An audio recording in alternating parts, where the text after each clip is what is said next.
I don't get Marvel movies. Like, I get the appeal. Cool hero with epic powers stops big evil guy, also with powers. I get it, I do, but I just never cared for it, so I never watched them. My Marvel watching experience peaked with my parents who wanted to watch them sometimes. They aren't big Marvel fans either, but we gotta watch something on movie night. So they were like, hey, let's watch a movie tonight. And I'm like, yeah, sure, what is it? And they say, ha, pranked, we're watching Ant-Man. And I'm like, god damn it!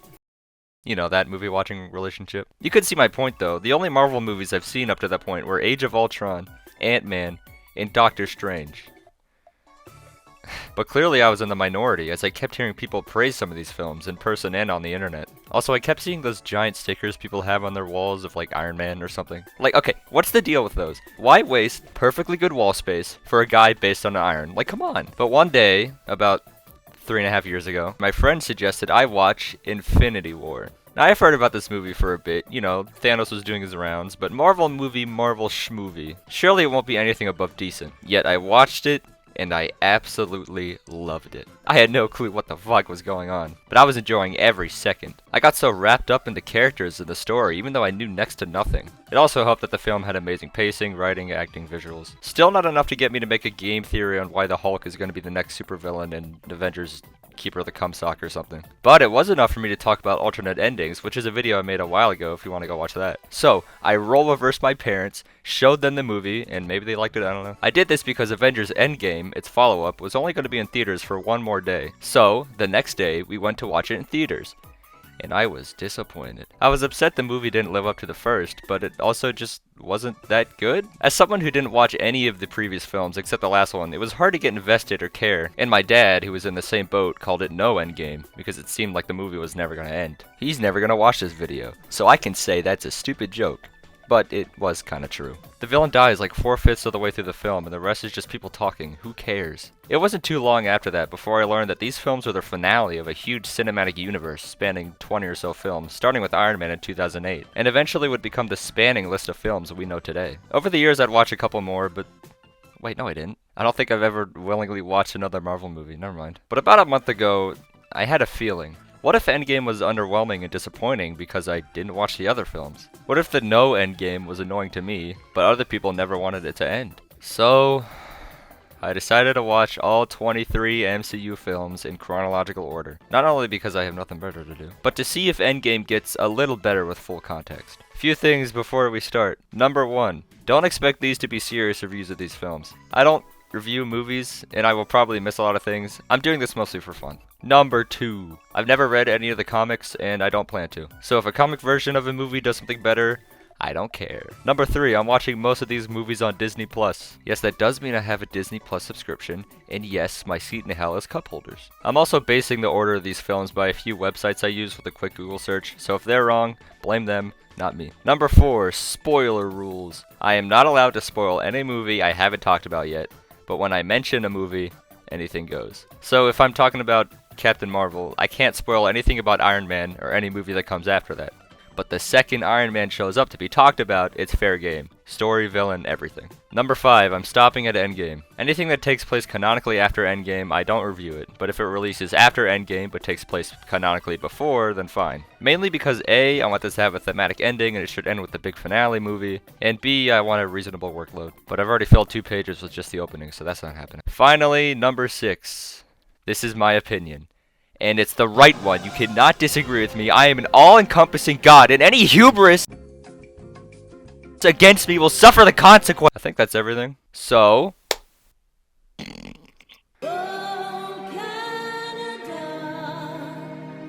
starting off with Captain America, the First Avenger was a giant relief. I really wanted the first movie to be good, yes, but also be a fitting first episode for what would become the giant cinematic event. And thankfully, this movie fulfills both of those. I don't really know what to expect from Captain America. I've heard nothing about any of his movies, but hey, blank slate. The movie starts out with people discovering an old wreckage buried in the ice. Inside the ship, they find an extremely American, patriotic, hell yeah brother shield. And we flash back to 1984. No, God, please keep going. Flashback to 1942, during World War II, and big bad Nazi guys steal a blue cube.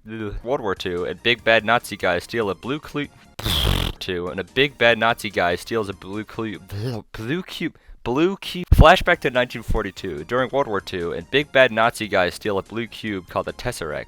This is important. Cut to Steve Rogers, a young man trying to enlist in the military, but he makes Vine compilations and browses Reddit all day, so he's physically underwhelming. Despite his physical weakness, he always wants to fight for what he believes is right, whether that be Nazi leaders or annoying guys in the movie theater. That said, annoying guys are first tutorial mini-boss of this series, and Steve gets his ass whooped, while picking up a trash can lid to use as a shield as to subtly say that he is a defensive guy and won't back down from a fight, and also will get a shield later.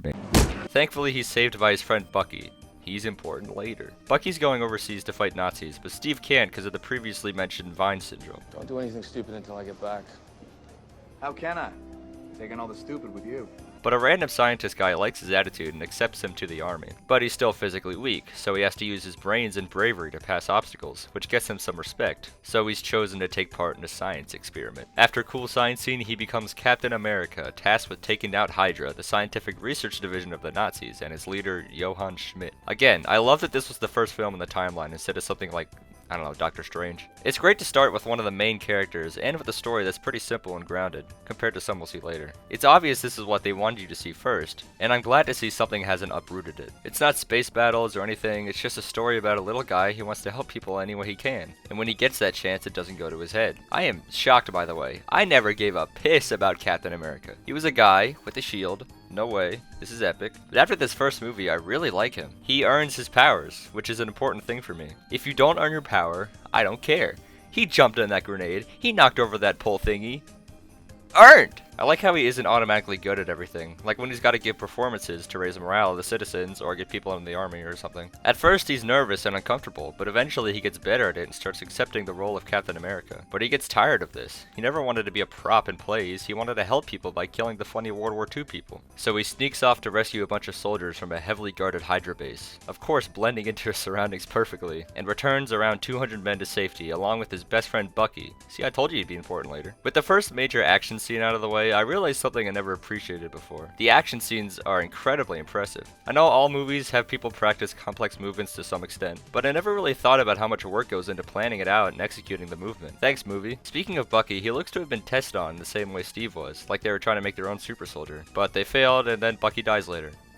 Okay. Why set up this plotline just for him to die? I don't know, but he's dead and Steve's sad. Time to get an emotional talk with my love interest. I'm gonna talk about the love interest trope in general later, but this one is okay. Nothing notable, but it didn't really need to be. They get along. It's World War II. Relationship. I wish it was a bit more, because she's important in later movies even though she's not in them as much. Speaking of tropes, I would like to dedicate a segment in every movie to allow ample time to talk about each film's villains. I love villains for several reasons. Motivation, threat level, design, swagger.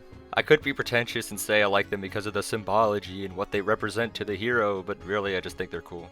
Marvel villains, however, are synonymous for being lame. Either just the hero, but evil, or mindless killing machines. Thankfully, I think the first villain in this movie is pretty good. Johann Schmidt is our first baddie, and he does a serviceable job. The leader of Hydra, and okay, quick tangent. This movie kind of forgets about Nazis. Like, did Hydra overtake the Nazis, or were they just not focusing on them?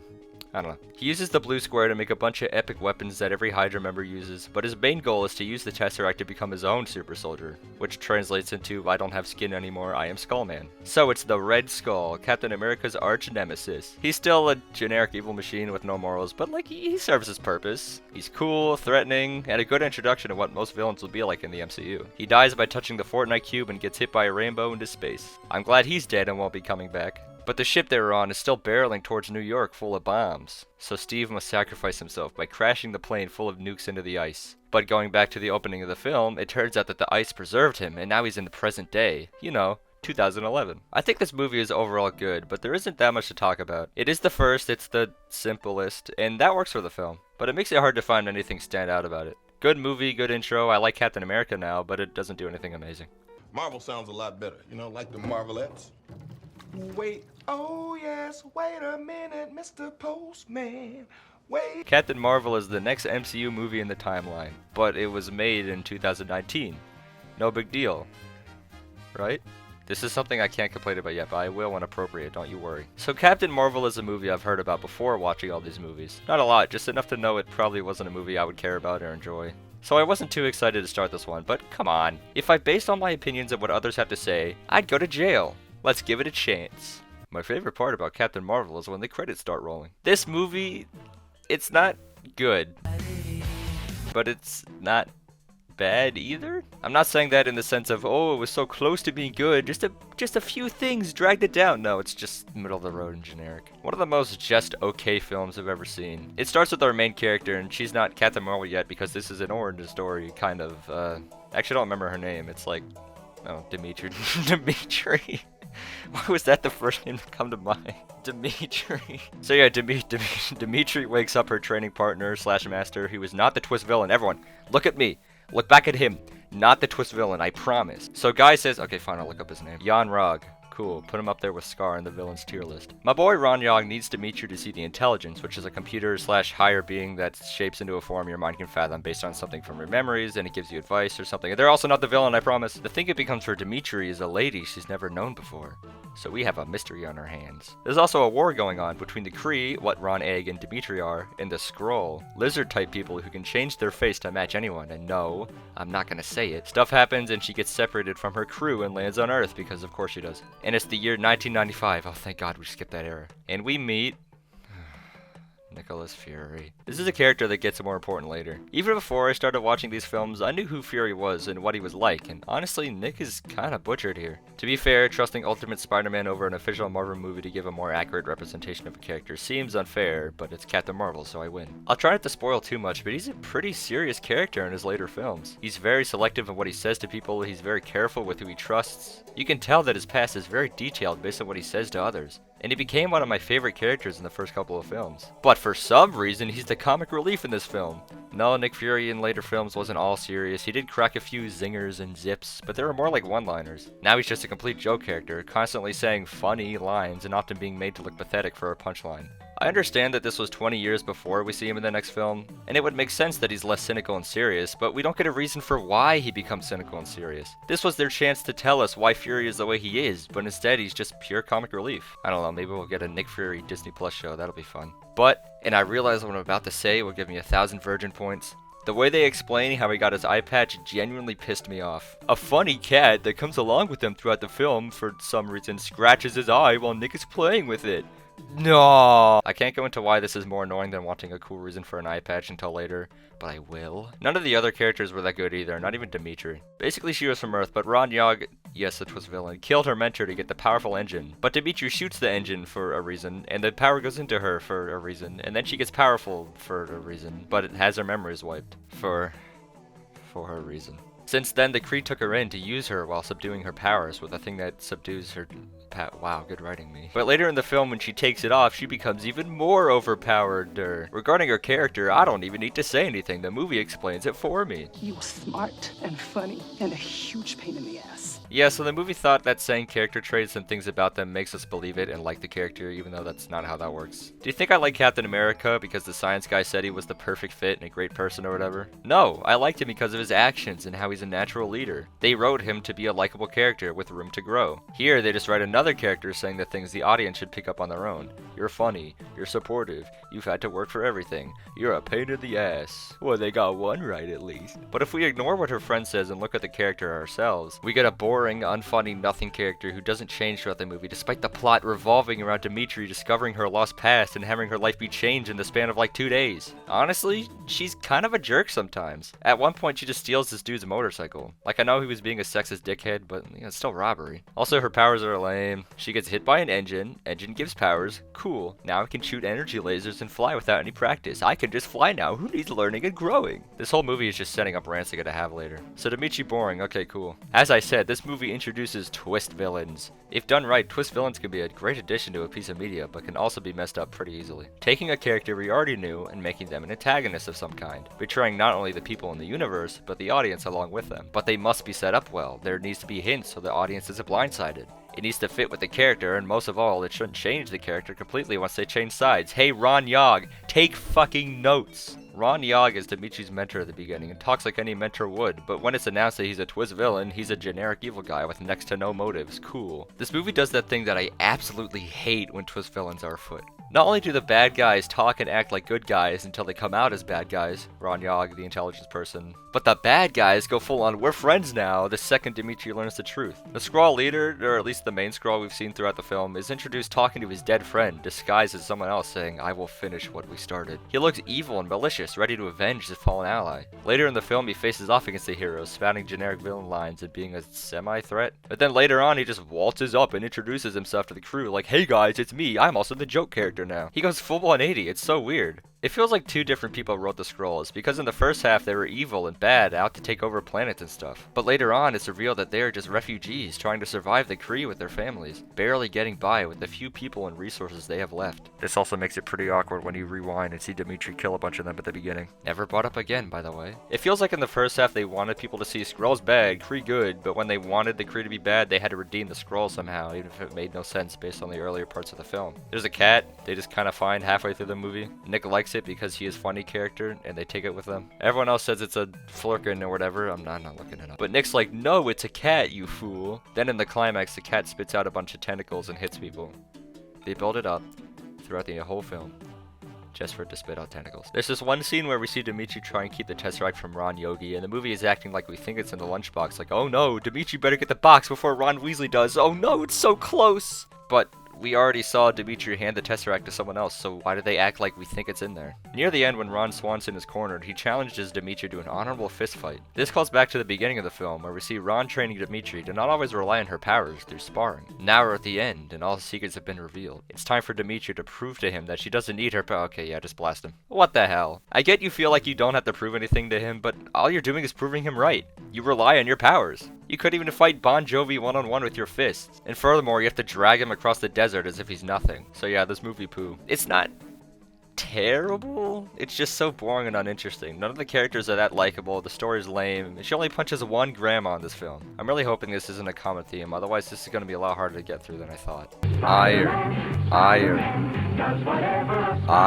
Iron Man was a movie I was really excited to watch. Not only was it a nice reminder that movies can be good, but I always heard people praise Iron Man as a character, and I was hyped to see why. Also, this was the very first film to come out of the MCU, made all the way back in 2008, and wow, what a way to kick off. We see Tony Stark, this is the Iron Guy by the way, is kind of a dick. He's the owner of a weapons company as well as a genius inventor, and he definitely acts like both. He's rude to pretty much everyone, even his own friends, who he will leave waiting for him for hours on multiple occasions. He's spoiled rich, and he also really doesn't care about what harm his weapons cause. He gets that cheddar bling. It's a nice juxtaposition from Captain America, who was always kind to people, always wanting to help. I wonder if this will lead to disagreements later. But one day, after showing off his cool new weapons, he gets ambushed by terrorists and kidnapped. As he's getting attacked though, he sees the terrorists are using his own weapons, and we see an expression that you should get used to. Tony is now stuck in a cave, being forced to make missiles out of scrap with this guy, who we learned about in Tony's time in the cave. He talks about his family he has back home, and asks Tony if he has family to go back to which Tony falls silent. Instead of building missiles, they work together on a plan to escape while hiding it from the terrorists. A big iron suit. A metal human. With that, he goes full rampage. While doing so, he kills the leader of the clan. You will be missed, best antagonist of the MCU yet. But not before the leader can get a shot on Tony's friend. In his dying words, he confesses that his family died years ago. He sees Tony for who he truly is and did everything to help him escape so that Tony can have a second chance in life, fully opening Tony's eyes. He escapes into the desert, the suit gets destroyed, and he gets rescued. Once he gets back to America, the first thing he does is to get a cheeseburger. I'm gonna be a one-man cheeseburger apocalypse. But after that, he decides that he will no longer be selling weapons. This comes as a shock to most, considering he owns a weapon selling company. But it also shocks his friend slash business partner, Obadiah Stane. More like Obadiah Shitstain, because he's the villain. More on that later. Now that he's seen firsthand how his weapons are harming people, it totally makes sense that he'd want to try and move past this. After all, he is an incredible inventor. Surely he can create his fortune doing something else. He decides to remake the suit he made in the cave, making it cooler, more powerful, and have more battery than a Wiimote. There are a lot of scenes where he fails at making it, most notably in the flight department. Slowly improving his tech and his own skill over time, finally testing it out over New York City and having it work perfectly. But upon returning home, he smashes through every room in his house, showing he still has a lot to learn. It's nice to see him go through his scientific process and failure. It makes it way more satisfying when he's kicking ass in this. He also grows a relationship with his butler, I think, Pepper Potts, who before this movie was selling her amazing Goop line of products.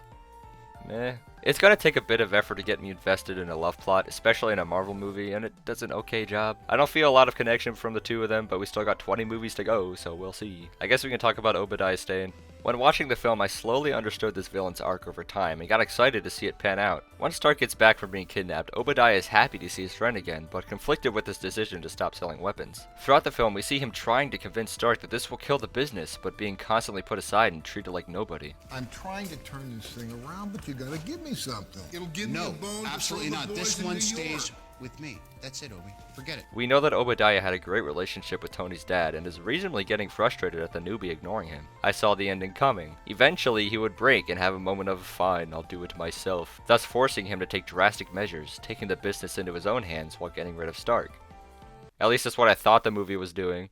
In reality, it was Obadiah who hired the terrorists to kidnap him to begin with, and this was his plan all along. No, this is much worse. Yeah, cause why not? I realize I'm a guy who has no movie writing experience telling a bunch of movie writers the movie is bad because it didn't do what I wanted it to do, but come on, you know it's better, you know I'm right. Now instead of a business partner trying to convince Stark this is cringe but slowly losing patience, which is what the film was obviously building up to, it's a generic business evil guy who wants power and doesn't care that he hurts innocent people to get it. He kills the clan leader guy from earlier who survived the missile, and now the greatest antagonist of the MCU is gone. Rest in peace, soldier! He collects the pieces of the suit Stark used to escape to make his own suit, but still can't figure out how Stark can make an extremely compact energy source. And I also really like this line. Tony Stark was able to build this in a cave! With a box of scrap. I like it, it's funny. Also, this is the first use of the villain is in an evil version of the hero suit trope, but I'll defend it right quick. First of all, it was the first, at least in the MCU, and it's using the suit Tony built and left in the desert. Now his reckless creation of a super weapon is coming back to haunt him, and I think it works. The scene that introduces him is cool too. Thankfully, it's the last time the villain will just use the hero suit but slightly different because it is the only time it makes sense, and using it again would be a blatant reusing of a concept that only worked in this film, but why would they do that again? It would be dumb, especially in this same trilogy, it would be even dumber. Yeah, so I really like Iron Man 1. Tony is a great character who has a lot of room to grow. The story is interesting, I like the characters, and it's not Captain Marvel, so yeah. But, you know what, I've had enough of Iron Man for a bit. Time to get into a new hero who will stand against evil with their own characters and storyline. Iron again. He's back. It's part 2. Iron Man. Iron Man 2 is a significant downgrade from Iron Man 1. Get it? Downgrade, like robots. There's nothing this film does that's really bad. It's just a less interesting movie overall. I like the beginning where we see Tony using his Iron Man suit for entertainment and selling bonds and stuff. I also love the scene where he's in court. The weapons division and Senator Stern want to take the Iron suit because it's a weapon. Tony can't just have this thing at will to do what he wants with it. Also, other countries could just build their own. It also introduces Justin Hammer. Hello, everyone. I have an announcement to make. I would like to continue this film review, but I need to inform you of something for your own safety. Justin Hammer, believe it or not, he will be the villain of this movie. I know. It's tough to register, but unfortunately, it's true. Okay, he's kind of the villain, but I'll get to that. Justin is a funny guy with funny lines. He is funny. Also, this guy from Iron Man 1 is now Don Cheadle. I didn't realize that until the end of the MCU. I just thought they forgot about him, so me dumb. Yes, I am the guy you've been listening to for the past 23 minutes and 8 seconds. We were then shown that other countries are building their own iron suits by Justin Hammer. But Tony does funny hacking stuff to show the other countries, including Justin Hammer, have been failing at that. They won't even get close for decades. This scene is great. We are shown that other countries are trying to replicate Iron Man, but can't. Tony believes he has made world peace, and now we can challenge that thought with this movie's actual villain. Justin Hammer. No, not him. Ivan. He's okay. He's introduced in the beginning with his dad, I think dying because Heavy from TF2 killed him. Oh my god, Heavy from TF2, what are you doing here? This has literally no relevance in the film. Ivan's dad dies. Okay. He's never mentioned again. We never see Ivan grieve outside of the first minute, and he seems to care more about his bird than his dad. Was this meant to make us sympathize with him? That's the only thing I can think of. He sees Iron Man on TV and gets mad, so he builds his own weapons because of movie. Speaking of movie happens, and Tony goes to a racetrack in Mexico. Justin Hammer is there. He is? He's just there to remind the audience of his existence and someone for Tony to be mean to. Justin, you're being wasted with this script! Then the funny Russian guy shows up and he's got cool whips and he wants to kill Tony. Honestly, this part is kind of cool. The whips are the first thing that come to mind when I think of this movie because, I mean, they're just rad. He gets defeated and goes to jail. He then breaks out with the help of, you know him, you love him, Justin Hammer! So they team up. Justin wants Ivan to make suits that can be sent to the military to make Iron Man obsolete. But Ivan just wants to kill Iron Man. So Ivan, being funny Russian guy who wants bird, builds drones instead. Justin gets mad, conflict, betrayal, movie, I don't care. The climax of this film is lame too. At a convention showing off the suits Hammer made, they go haywire because Ivan is a meanie. Then Iron Man and Don Cheadle team up to take them down. Then Ivan shows up in his own Iron Man suit with the whips from earlier. They fight him, and I'm sorry, can we go back about 19 words? His own Iron Man suit. Why the hell is he in his own suit? Writers? People? Marvel? Stan? This is the second Iron Man movie in a row out of 2 where the final battle has one Iron Man fight another. But this time the bad guy has whips. But that originality is balanced out because Iron Man has another Iron Man with him. Why? This worked in the first movie because it was the first and it made narrative sense for him to have it. Let me reiterate. Why? I feel like this is more of a film to continue the trilogy and the MCU than a movie itself. But honestly, I can't even say that. Not that much happened in this movie that gets carried over to Iron Man 3. So this movie just exists now. Like, it's fine, but it's forgettable outside the court scene in the beginning. This film does introduce us to Black Widow though, so that's cool. She's important later. It furthers the plot of Iron Man and the MCU, but has nothing to say for itself. And that was probably the point. Oh well. But what happened to Justin Hammer? Okay. I gotta confess something. You know when you clicked on this video for some reason, it says a non-Marvel fan reviews the entire MCU? Kinda? Well, here's the kinda. The Incredible Hulk isn't on Disney Plus for some reason. I don't know, I'm not looking it up. It's not on Netflix either, so my only option is buying and renting it on YouTube.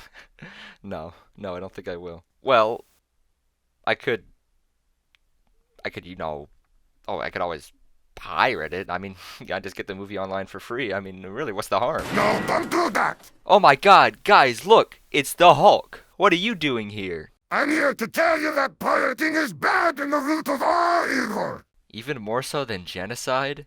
Yes. But a wise man once told me, the only ethical way to watch a Disney product is by pirating. Was that a lie? But this movie isn't owned by Disney. It's owned by Universal Studios. That's why it's not on Disney Plus. It's the hurry. Okay. But wait, how will they watch your masterpiece? That's not my problem, you stupid cock cheese. Huh. Okay, I'm just gonna look up a review for this movie on YouTube, and whatever the first result is, I'll base all my opinions on that. Give me your best, Jeremy Johns. So The Incredible Hulk is the story of Bruce Banner, played by Edward Norton. And a few years ago, Bruce Banner was a scientist. He was working on something for the military, and he kind of tested something on himself. What could go wrong? Except he turned into an enormous green rage monster and killed a couple people. That'll happen. William Hurt gets whiff of that, and he's like, no, I'm getting him. Where are the 50 cals? Move your asses! You wouldn't like him when he's angry. I think his mustache just gets bigger. Becomes like the Lorax or something, then we're all in trouble. He has to face Tim Roth, who gets his injection of the super soldier formula and then becomes the Abomination. Okay, so from that video, I gathered the Hulk is a scientist guy who gets the Hulk disease and kills people. Oh no. Now he must avoid the Lorax, who is trying to capture him while also fighting Tim Roth, the actual best MCU villain. Bad CG fights, Abomination, seems like an Oscar-worthy movie to me. So after I review all the movies, I'm gonna list them from worst to best. But since I haven't actually seen this movie, it would be unfair to include it, and also try to justify a position for it over some other movies that I have seen. So I'm just going to pick a random number 1 through 23, and whatever number it lands on is what I have to rank on the list, and then act like it actually is that ranking. So if I get 23, I'll have to call it the worst movie of all time. If it gets 1, it's the best movie of all time. Alright, I'm going to press it a couple times to make sure it's truly random. 1, 2, 3, 4, 5. Oh my god! Best movie. It's the best movie of all time. Nothing can. What? Yep. It's a masterpiece. Okay, next. First off, I want to say what a relief it is to get a movie that takes place anywhere that isn't Earth. I'm glad we get to expand our knowledge of this universe outside our home, and that the whole film takes place in an unknown world I can get attached to. Just thought I'd say that. Thor, the movie and the character, starts out in a ceremony announcing him as the new king of Asgard, a city in space that has gods, about as simple as I can make it. Asgard was autocorrected in Microsoft Word to Saguaro, so I think I'm just gonna call it that from now on. But before he can be crowned king, he is interrupted by the Ice Bros from Mario. Look out, they will freeze you. So the basic plot of this movie is the ice people from a while ago are evil and killed people, but Saguaro, more importantly Odin, the king of Saguaro and the father of Thor, stopped them and stole their thing. But now they try to get it back. So Thor is like, I'll go kill them myself. But Odin is like, no, you bad king, don't do that, you aren't worthy, you suck, I hate you. But he goes anyways with these dipshits who are important, I promise. And his brother Loki, who is unsure about this. He agrees with his dad that this is dumb, but goes anyway because he doesn't want to see his brother die or something. So they go, they fight, start a war, people get injured, and they get rescued by Odin, and he is pissed. He strips Thor of his powers, banishes Thor from Saguaro, and sends him to a far-off planet. Loki looking on like a guilty dog. So Thor lands on Earth. Great work, Marvel. You beat your record for longest time away from Earth. And it was from Captain Marvel. I hope you are proud of yourself. This part upset me. Why is he on Earth? Does he need to be? Again, why is he on Earth? Why can't the story take place on Saguaro and other interesting space places? Why is he banished to Earth? So he can be known by Earth to join the Avengers later? Yeah, that's probably it, actually. But it makes this film lame, and I'm already sick of individual movies being dragged down for the greater MCU. Whatever. As long as the plot and characters on Earth are interesting enough, it'll be fine.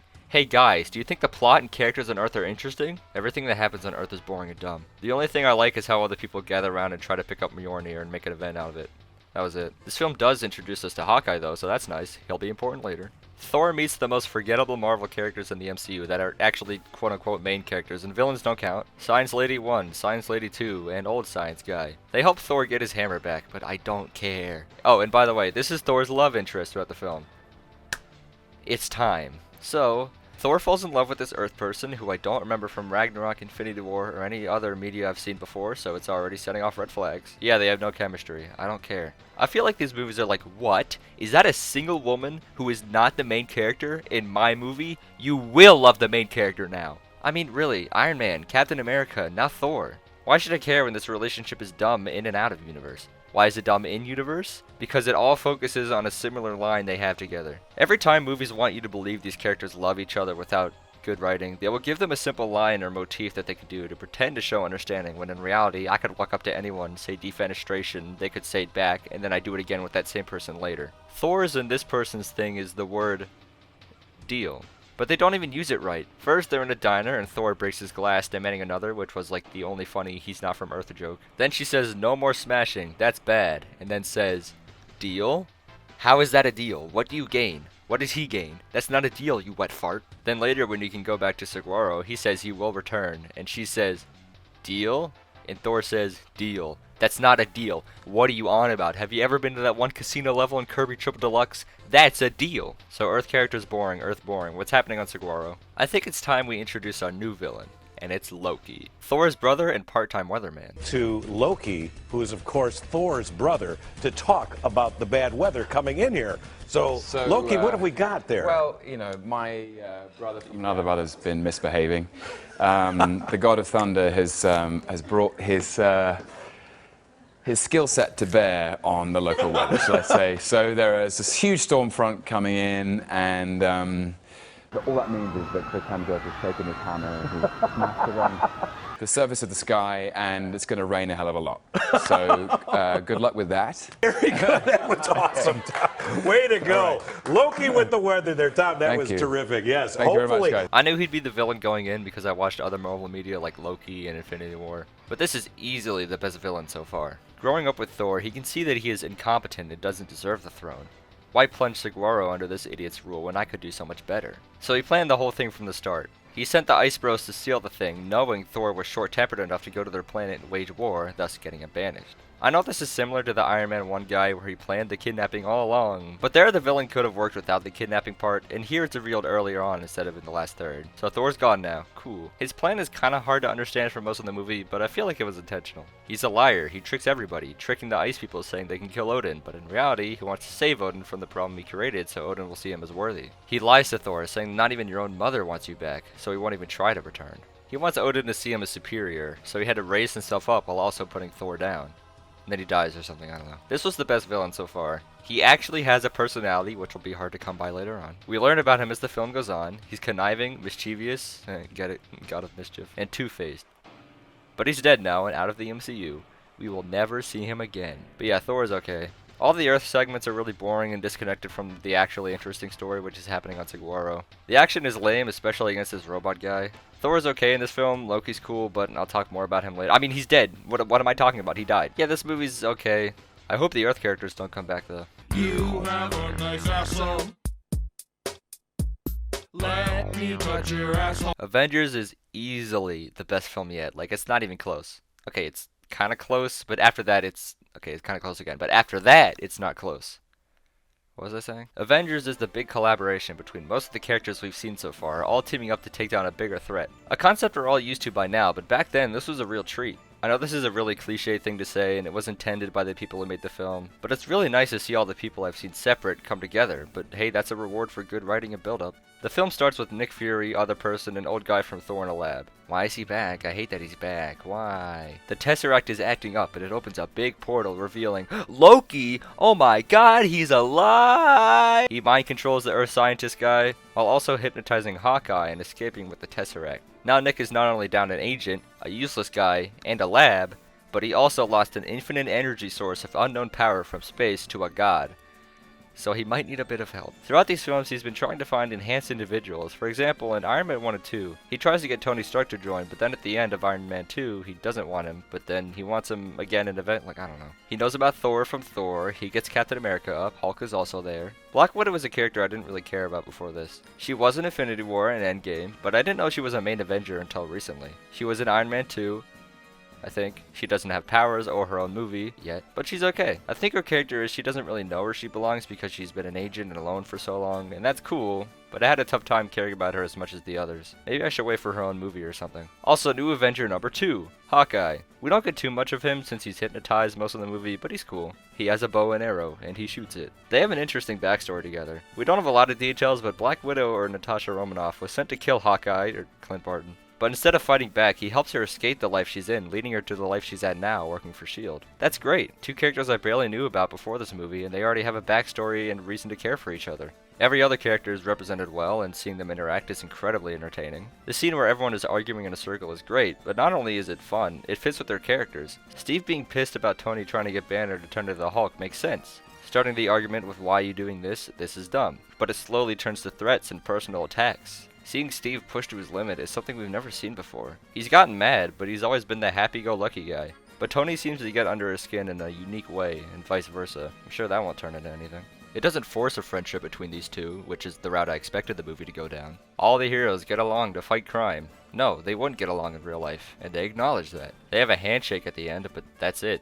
A handshake. They aren't friends, they're business partners, congratulating each other on a job well done, a city avenged. Tony trying to get Banner to turn into the Hulk while Banner's just trying to focus on the mission. Thor just busting in the movie out of nowhere, stealing Loki away from them, following with Tony and Thor fighting in the woods. Wow, a lot of these involve Tony. Also, Nick Fury is the main character again, but I'll say for the first time because this did not count. This is what I'm talking about! Fury's awesome in this movie. He's serious, badass, funny, and clever. Speaking of funny, this is the first movie in the MCU that I actually laughed at.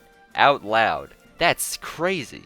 I don't know if I should be glad it happened at all or sad it took 7 movies, but this film is just funny. Phil, come in. Phil? I can't stay. His first name is Agent. I didn't laugh just once, I laughed more than once, easily the funniest movie so far. The action is good, the dialogue is good, characters, humor, good. Is there anything this film does wrong? The villain? It's just Loki again. Yeah, that's right, he survived the wormhole, I guess, and is back as the main villain for this movie. Now, using the same villain twice in a row, I know in order of release Captain America First Avenger came out in between these two, is a bold move. Because not only does he have to be about as good as the original, but he has to be better, or else he'll be asking, what was the point? It was just a worse version of what we had before. So is Avengers Loki better than Thor Loki? This isn't even a question, of course yes. Now this Loki is great, and we'll get to him. But as I was watching this movie, there was one thing I noticed when I looked back at Thor. Loki in this movie, I don't want to say he was bored, but he was emotionless. In every scene he's in, he's just kind of sitting there with a cold face, and he's not that fun to watch. During the scene where he tells Thor that Odin died, and he turns around, I expected a big, goofy, evil smile. but he doesn't, and it felt wrong. I know he just found out that he's adopted, but he started forming this plan before that was revealed. I'm not saying that Thor Loki is a bad villain, I think he's great, just not too engaging. On the other hand, Avengers Loki looks like he's having the time of his life. He truly comes out as the god of mischief, and it's a sight to see. He takes great pleasure out of the suffering of others. He sees humans as inferior and just something to be ruled over. In an interrogation scene with Black Widow, which I'll talk more about in a bit, he says this. Not let you out. No, but I like this. Like, that's just so cool. He loves doing this. It's so wholesome. In another scene, he needs someone's eye scan to get through a door. He could quietly kidnap them or take a photo of his eye, or I don't know, I'm not a spy. But instead, he confidently walks into a party the guy's throwing, grabs him, slams him into a table, and uses whatever the hell this is to scoop his eye out and teleport it to the door with people panicking and trying to get away. All while he looks around like an excited child. Okay, I'm talking about the Black Widow scene now. This might be one of my favorite scenes, not only in this movie, but the MCU. Loki is captured and Black Widow feels like he's hiding something, some kind of secret plan. He did give up pretty easily, so something isn't right. We've seen Black Widow do an interrogation earlier in this movie, and we know that this is basically her job. But Loki's excitement about the situation catches her off guard. She wants to know what Lois... I wrote Loki. She wants to know what Loki is going to do with Hawkeye if Loki wins, who is under Loki's hypnosis. This is where we learn Natasha and Clint's backstory. But we also learn that she's done other horrible things in her life. Now she's just trying to make up for her crime, or getting rid of the red in her ledger as she puts it, by helping S.H.I.E.L.D. Loki then lists off her red as we see her facade break. He's enjoying every second of this. He knows he already won the interrogation, so he's just messing with her now, berating her on her belief that caring about Clint will make up for her actions. All while we see footage of the other Avengers learning of S.H.I.E.L.D's shady business. And then we get this. I won't touch Barton, not until I make him kill you. Slowly, intimately, in every way he knows you fear. And then he'll wake just long enough to see his good work. And when he screams, I'll split his skull. This is my bargain, you mewling quim. Fuck. This is... I don't even have any words, it's incredible. You know what else makes Loki an excellent villain? He's flawed, he makes mistakes. After this horrid speech, he accidentally lets his plan slip about using the Hulk to get away. He was so caught up in his victory, he made a mistake. And someone who used to have absolute power over Natasha now can't even look her in the face. I also like how he's treated as less of a threat as the film goes on. In the third act, they have this big army to deal with, so Loki is just chilling. So yeah, incredible villain. Vast improvement from Thor, where he was already great. This movie also gives hints as to who the big bad of the MCU is. Loki was just a puppet being used by somebody. We don't actually get to see the big bad in this film until the after credits scene, which, okay, I'm talking about. So basically, an after credits scene is a scene that plays after the credits, meant as a reward for fans sticking around through the block of words movies have for some reason. And Marvel is no exception, usually having hints to the next movie or release, or a scene to flesh out the overall plot of the MCU. I think it's a great idea and I would have loved to watch them.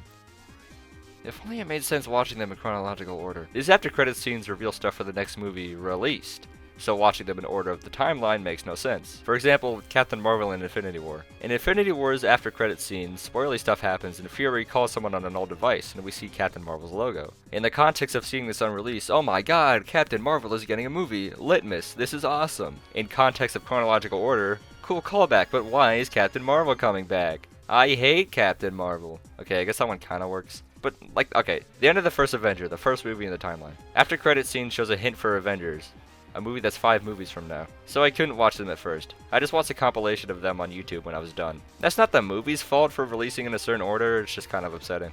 Wow, I got off track. So the end credits scene shows the big bad, Thanos Gaming.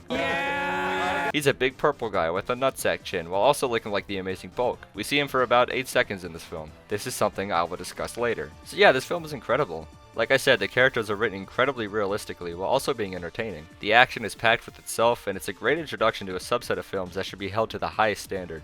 Let's hope they keep that up. One more thing to mention before I move on is how the Avengers stop Loki and Thanos' army in the climax. After the Council of People decide to launch a nuke at New York, followed up with this amazing line from Fury. I recognize the council has made a decision, but given that it's a stupid-ass decision, I've elected to ignore it.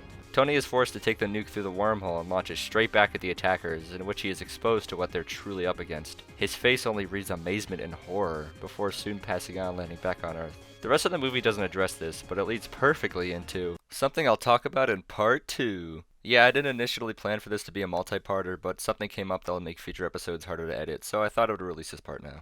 It shouldn't take too long to make the other parts, all I have to do is edit them, but again, that was just made harder, so yeah. Sorry this video took so long, and sorry it's only a part 1, but I hope you enjoyed nonetheless. See ya.